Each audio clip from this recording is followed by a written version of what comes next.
Hi, it's Sandy Parker, and welcome to Crafting for Almost Everyone. I'll bet you're wondering where I've been all summer and fall. The truth is, it's a long story.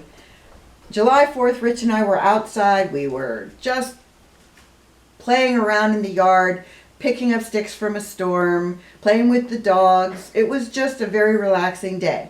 I'm very careful normally about where I walk because I want to make sure I don't trip on anything. I never saw this stick. To me, it's still a mystery where this stick came from. And I tripped on it. When I tripped, I landed directly on my kneecap. Of course, my knee and my hip are both replaced, so they were titanium. And the only thing that could break was the bone in between my femur.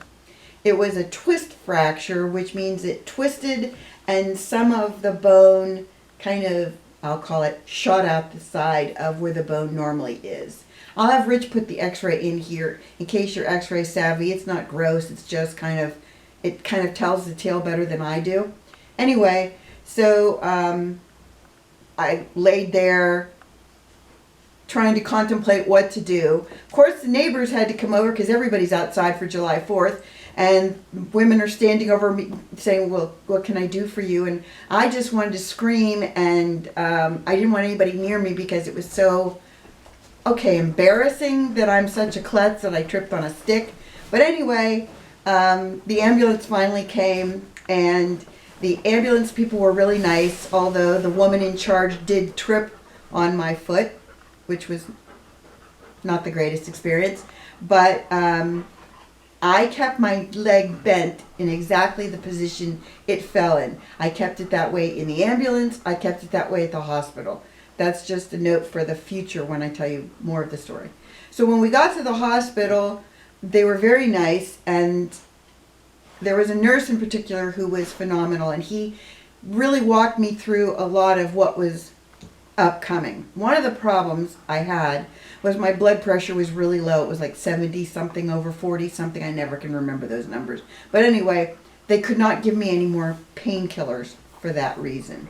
And so it really hurt. And then they said, we're going to have to take you for a CAT scan. Not an x-ray. Don't know what the difference was, but definitely had to be a CAT scan. So they took me for the CAT scan, and the really nice nurse from the emergency room went with me. And as soon as we got in there, those women were all business. And by all business, I mean, they immediately said, we're going to have you straighten that leg. And I said, I'm not going to straighten that leg.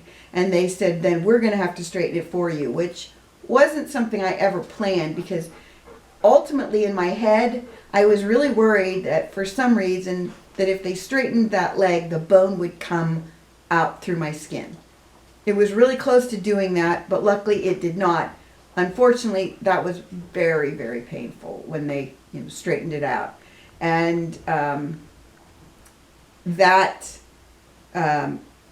I think that was the closest to going into shock I was.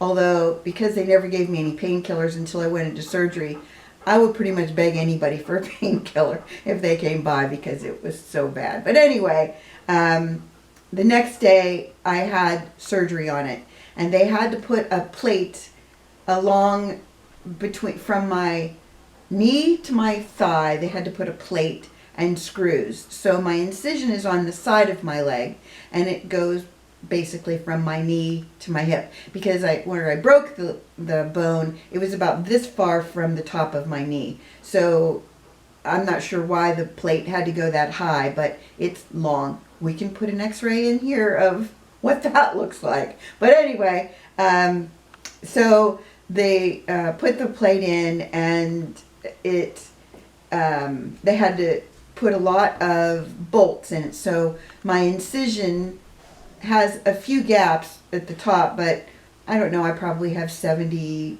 plus staples, or I had 70 plus staples in there to get the whole thing closed.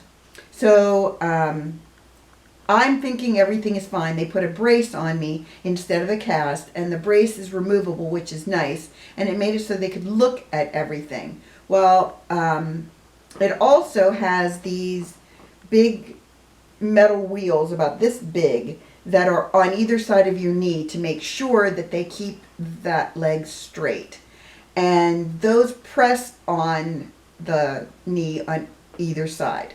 Not hard, but you can definitely feel there's a pressure there. And that's exactly where the incision is. So over the weeks that followed, they were really monitoring right at my knee, because at first it was kind of pink and they were afraid it was infected, and it wasn't. But then they were worried that it just wasn't healing properly, which it was not. And unfortunately, because of that pressure, it kind of pulled the incision so it was wider. And then when I went in for one of the checkups, I had a very little, maybe the size of a pea, blister beside my incision, which didn't make any sense to me. And the doctor was kind of peeling dead skin away from areas, and when he did that, he pulled the top of the skin of that blister off. Then he said, I don't really like the looks of this incision. I think I need to send you to the wound clinic. And what they'll do, now tell me if this is something you would go along with, because what they do is they take something that looks like an ice cream scoop, and they just kind of scrape that out of there. What? An ice cream scoop? Of course, I'm not picturing a typical ice cream scoop. I'm picturing one with like fangs or like points the whole way around, that when he digs out my skin, he's going to really dig out my skin. And I immediately said, that's not happening. We're not doing that. What's the alternative? And he gave me an alternative, which of course didn't work. I really needed the ice cream scoop. So that probably delayed my healing another month. So I went to the wound care clinic and they numbed it, and then they immediately got out the ice cream scoop. Okay, here's the funny thing about the ice cream scoop. The doctor never should have mentioned it, because literally the head of the ice cream scoop wasn't as big as my fingernail. It was so tiny, you almost couldn't tell that it was a circle like an ice cream scoop. I don't know why he would have said that, because I can't imagine anybody going, sure, let's do that. Let's dig that out with an ice cream scoop. Anyway, so they cleaned the area, I think 3 different times. And even though this is just gross, and I'm not going to show you any pictures of this, but we do have pictures of this unhealed wound.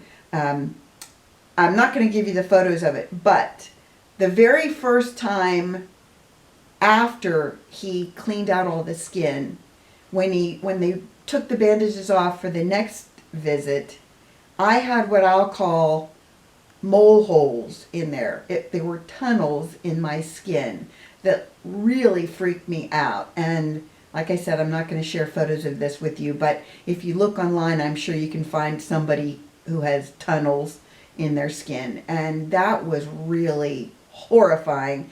I was really convinced there was something that was going to crawl out of those, because they were so symmetrically round, and I think there were 3 of them. It was just horrible.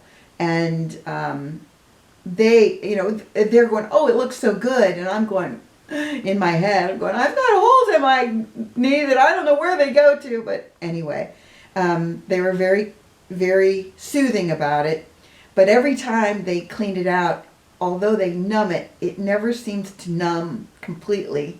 And the last time I had it done, I said, this is really hurting. And the nurse said, do you want me to hold your hand? And although that was really kind of her, what I really wanted was for them to stop and put something else in there to numb it, which the doctor always says, oh, that's okay, we'll put more stuff in to numb it. But he doesn't do that till he's done, which is kind of weird, I think, because by then the pain is gone, because the pain is in the fact that he's cutting and picking up skin with tweezers. Anyway, so he did that a few times. He didn't like he did tell me, this is not going to be a month to heal this. This is going to be months. And it was already, I think at that time, it was already September, probably mid-September.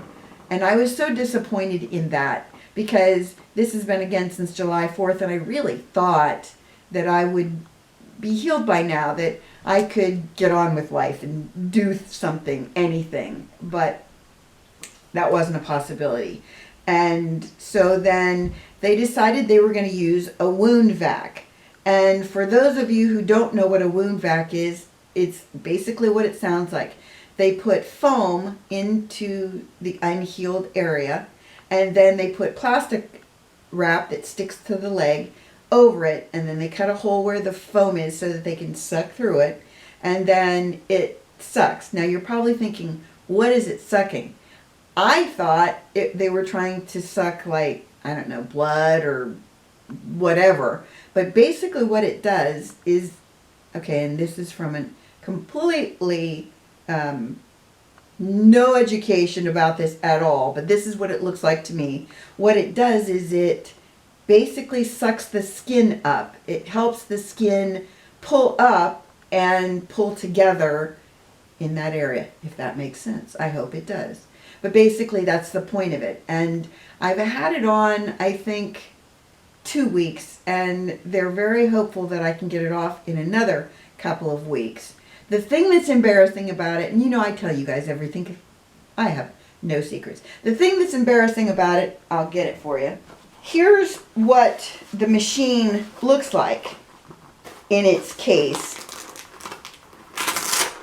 It's heavy, and I have not had really anything vacuum out of the incision. You would think that something would leak out, but this has been, I'll pull it up. This plastic piece is where everything goes once it comes through the tube.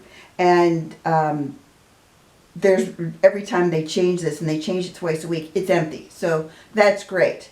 But here's what's embarrassing, this tube. Because of where my incision is, they want the hose to come up through my pants so that the gravity, I'm not sure. I thought they wanted to go down through my pants, but they have it go up through my pants, and then it comes out at my waist, which then makes it look like I'm peeing into this. So when we go to the doctor or the hospital for wound care, it's kind of embarrassing because people are looking at me with this hose coming out the top of my pants going like, oh, that poor girl. And really it's just a wound sucker, which is what I call it. My brother-in-law, this would be Finn's grandpa. My brother-in-law was an ER doctor, but he finished his career as a wound care doctor, which really has been helpful for me because that's why we've been taking all these photos so that we can then immediately email them to him and say, what do you think?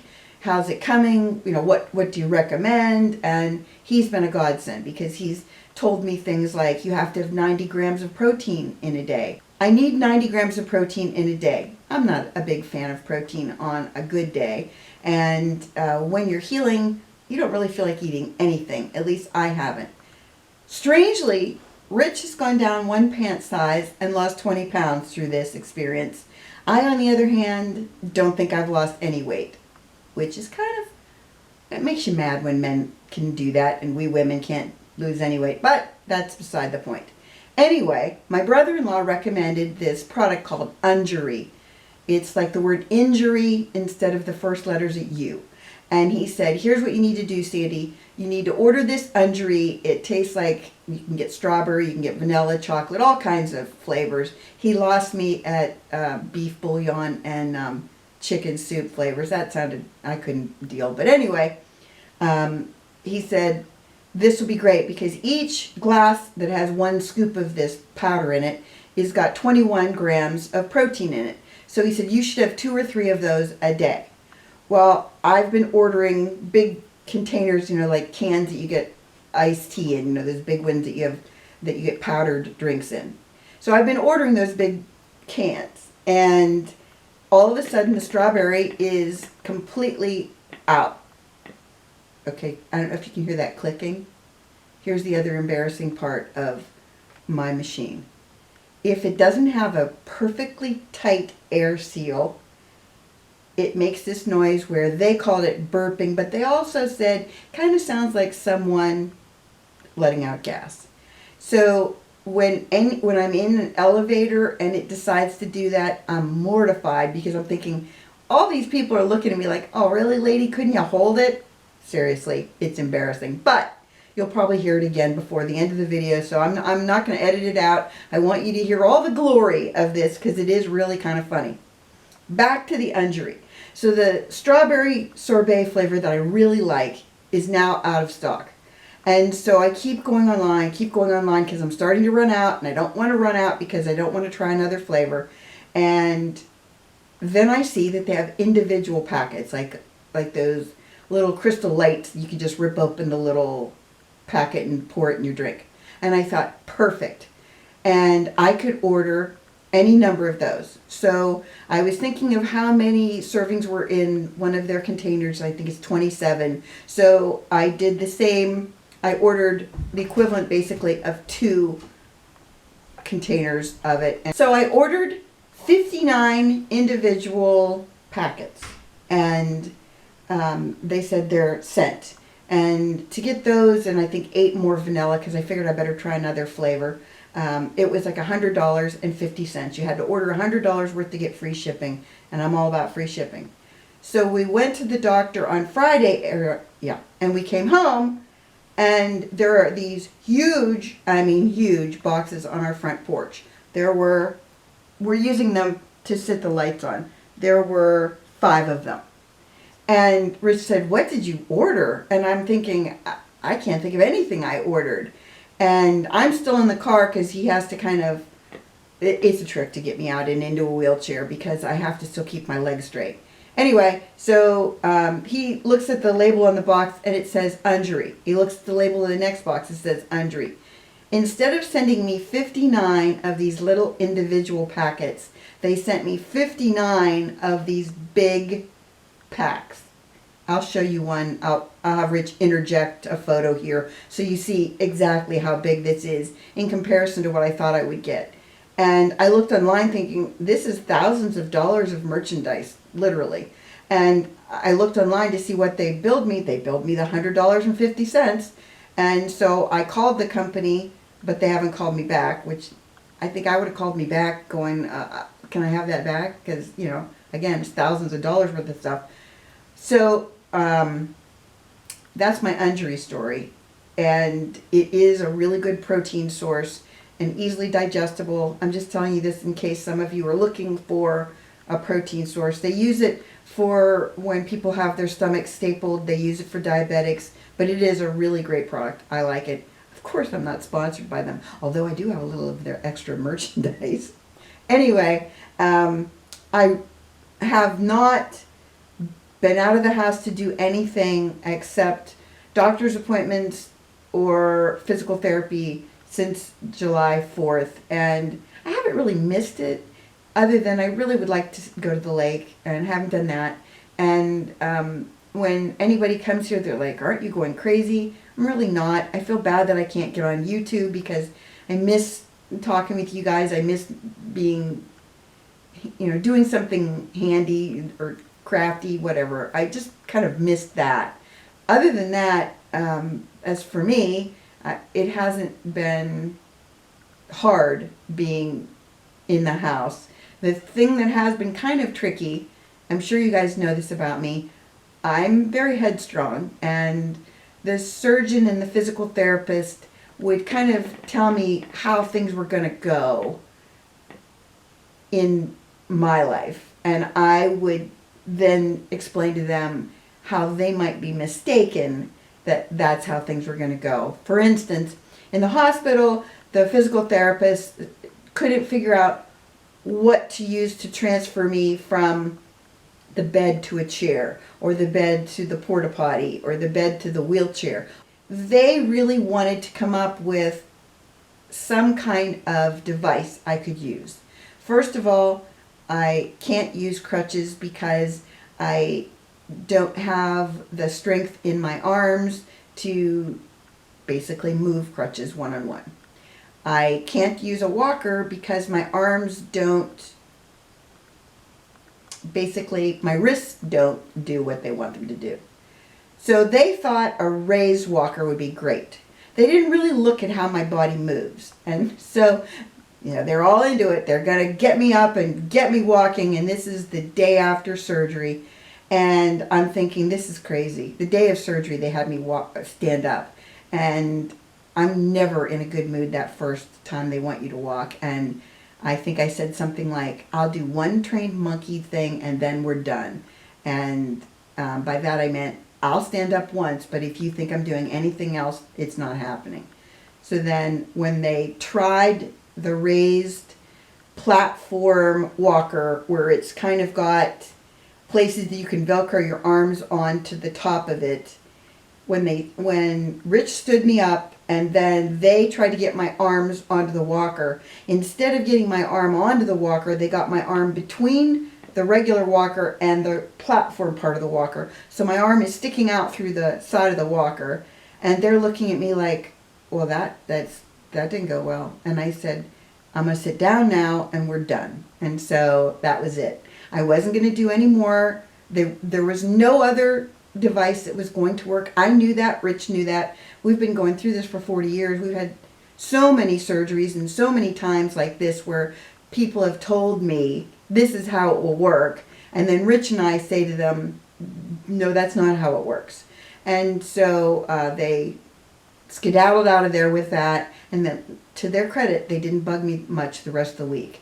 And I was glad, because when I've had surgeries before, they've always wanted me to walk and do tricks for them every day. And this wasn't going to happen. I was in the hospital for, I think, 6 days, including the day before surgery, and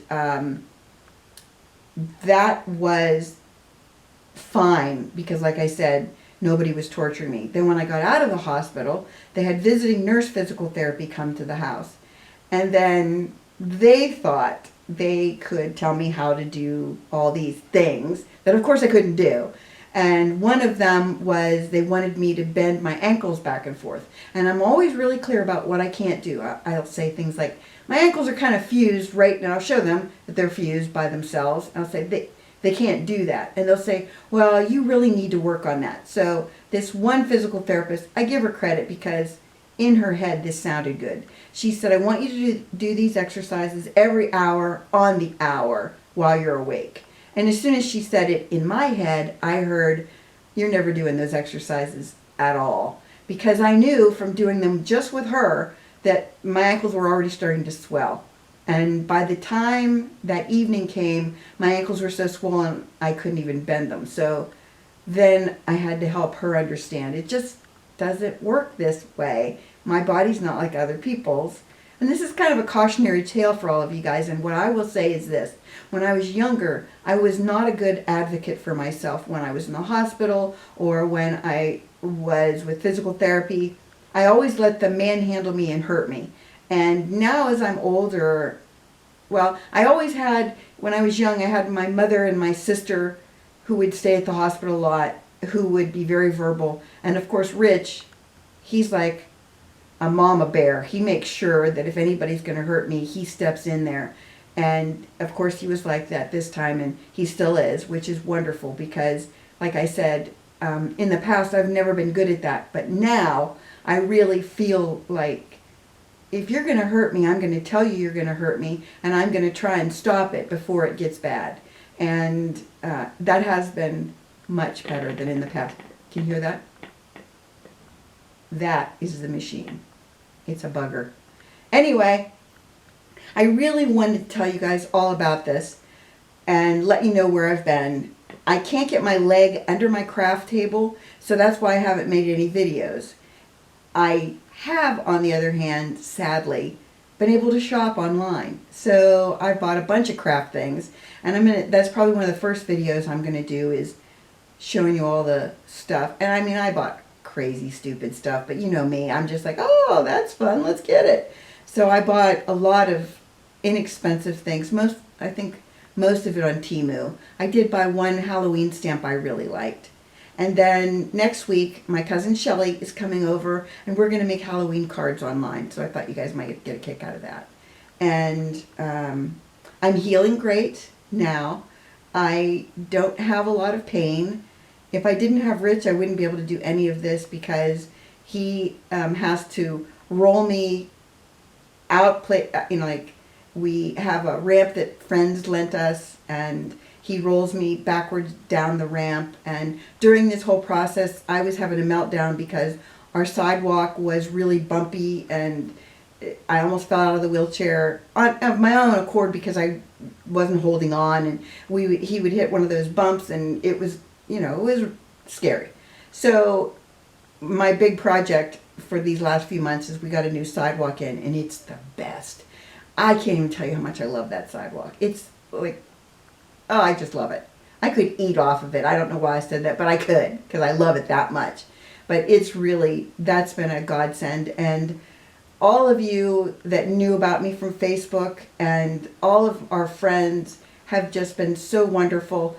2 of our college friends helped Rich get me in and out of the car when we got out of the hospital, and they came for my first doctor's appointment to help get me in and out of the car because it's kind of tricky. And what Rich came up with is he has one of those moving rugs that you put over furniture when you're moving that has a lot of stitching in it, and he put that over a really thick tarp, and the tarp is on the seat, and it goes across the whole back seat. And what he does is he has me sit on the edge of the seat, and then from the other side he pulls and basically pulls my whole body into the car. We had no idea how else we could do that, but it was genius what he came up with.